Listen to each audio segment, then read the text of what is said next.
ازيكم يا حلوين؟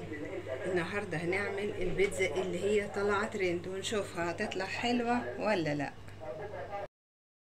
مقادير البيتزا السايله: مج ونص دقيق ومعلقه بيكنج باودر، بيضتين وحطيت عليهم ملح وفلفل اسود، ربع كوبايه زيت، مج ونص لبن. هجيب شفشق الخلاط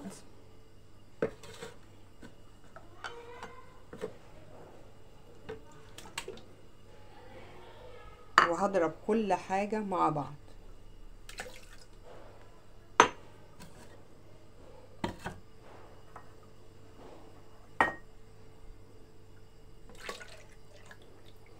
هضرب البيض واللبن والزيت الاول، وبعدين انزل تدريجيا بالدقيق. هضربهم وارجع لكم تاني. حطهم وهبدا انزل بالدقيق حبه حبه. والتركه الجديده اللي هي انا حطيت نص معلقه بيكنج باودر او معلقه الا ربع صغيره، فهي ديت اللي هتبقى مختلفه شويه وهنلاقيها احلى. ضربتها في الخلاط وجبت صاج الفرن وحطيت ورقه زبده وحطيت زيت. ربنا يستر بقى ما تلزقش ويطلع ورق الزبده حلو.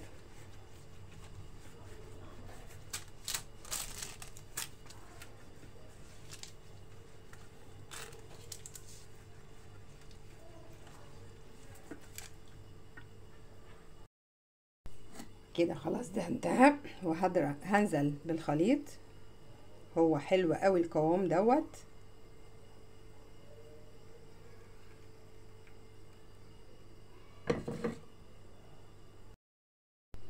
كده هسيبها تريح دقيقتين بالظبط لحد ما احضر الخضار اللي هحطه عليه. دي تبقى براحتكم خالص. انا هحشي سلامي وقطعت قطايه وشلت القلب منها، فلفل الوان اخضر واحمر واصفر، جبنه موتزاريلا. نبدأ نوزع الحشوه.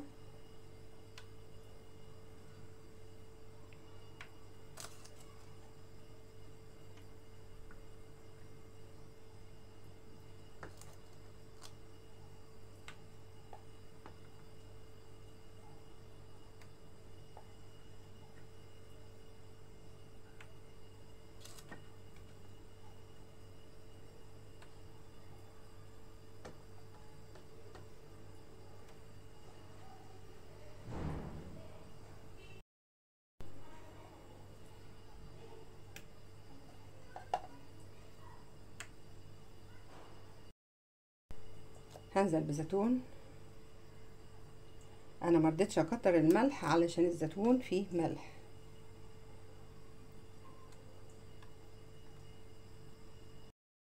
هحط نص قرن فلفل حراق،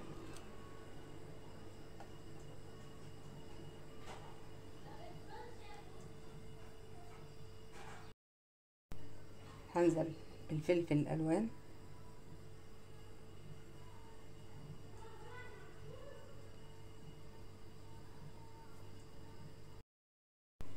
هنزل بالجبنه الموتزاريلا. كتري كتري ما تستخسريش، مج جبنه موتزاريلا.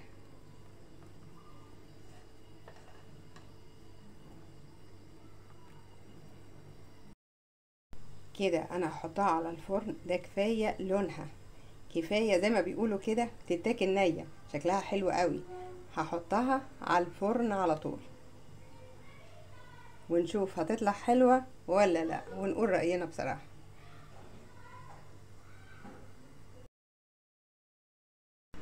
وكده انا طلعت البيتزا من الفرن وريحتها حلوه قوي. نشوفها هتطلع حلوه ولا لا.